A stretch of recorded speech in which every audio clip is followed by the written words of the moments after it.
आदि कवि वाल्मीकि से लेकर गोस्वामी तुलसीदास जी तक आज तक संत, महात्मा, विद्वान श्री रामायण के इस गहरे समुद्र में गोता लगाते हुए उसके भीतर से असंख्य मोती माणिक्य निकालकर समाज को समर्पित करते रहे हैं और करते रहेंगे। और यही नहीं, भगवान वाल्मीकि जी की रामायण के बाद कितनी ही रामायण, उपन्यास, नाटक, काव्य अस्तित्व में आए।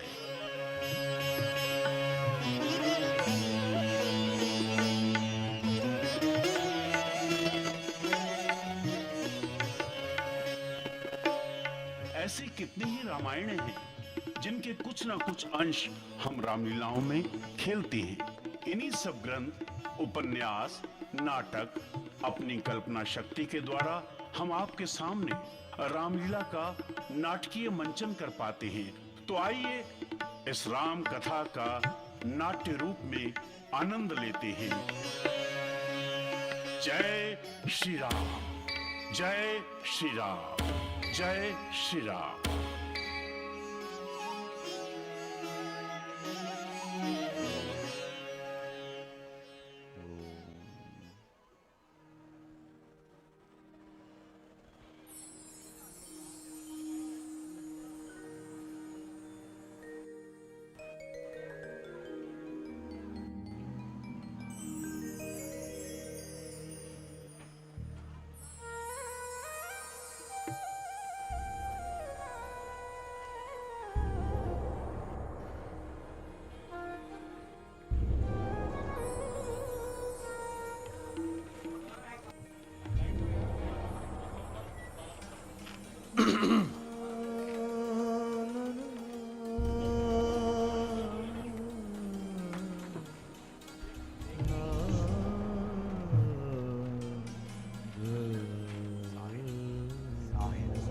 प्रणाम मुनिवर,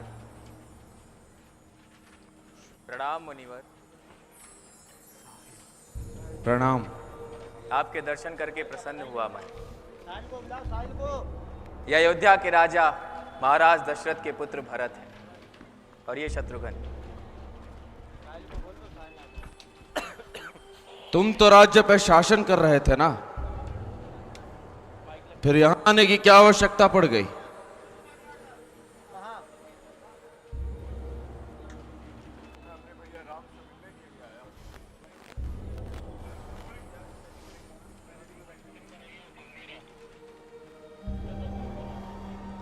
भरत, मेरा मन तुम्हारी ओर शुद्ध नहीं। मैं तुम पर तनिक भी विश्वास नहीं कर सकता। तुम्हारे ही कारण शत्रुओं के भी प्रिय राम को स्त्री मोह में पड़कर महायशस्वी पुत्र को 14 वर्षों का वनवास दे दिया।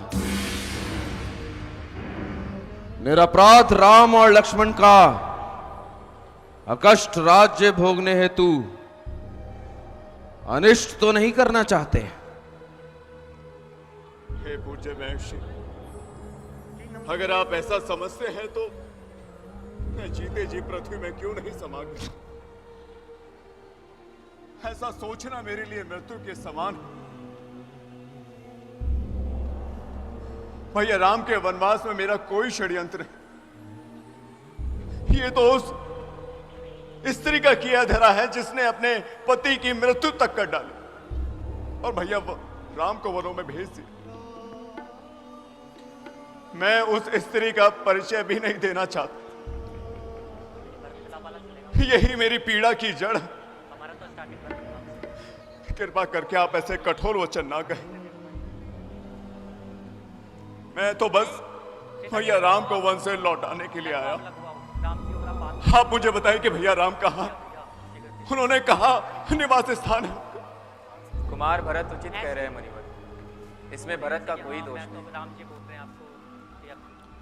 भरत, पहले अपनी माता के प्रति द्वेष को मन से निकाल दो, क्योंकि जो कुछ भी हुआ वो विधि के विधान में था। वो तो होना ही था और मुझे सब ज्ञात है। मैं तुम्हारी प्रति शिक्षा भी कर रहा था और तुम्हारी परीक्षा भी ले रहा था।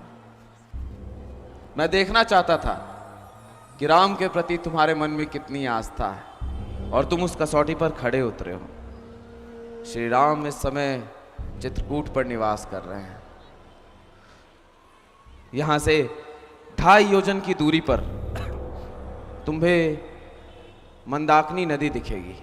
उस नदी को पार करते ही एक बरगद का वृक्ष दिखाई देगा और उस वृक्ष के कुछ दूर आगे जाते ही चित्रकूट पर्वत है, जो महर्षियों द्वारा सेवित परम पवित्र पर्वत। उसके बीचों बीच श्री राम की कुटिया दिखाई देगी। किंतु तुम अभी मत जाओ, मेरा आतिथ्य स्वीकार करो और इस आश्रम में निवास करो। आज रात आप और आपकी प्रजा यहां विश्राम करें। और एक बात बताओ, तुमने अपनी सेना को और अपनी प्रजा को इस आश्रम से दूर क्यों रख दिया? आपके भय से गुरुदेव, सेना और तपस्वियों को दूर रहना चाहिए और मैं क्षमा चाहता हूं। मैं शीघ्र ही भैया राम से मिलना चाहता हूं, सो विश्राम नहीं कर पाऊंगा। अब मुझे आज्ञा दे गुरुवर। कीर्तिमान भवा।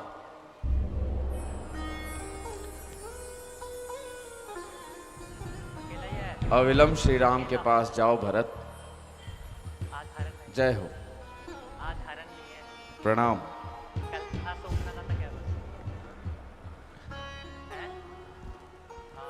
गाओ पुत्र।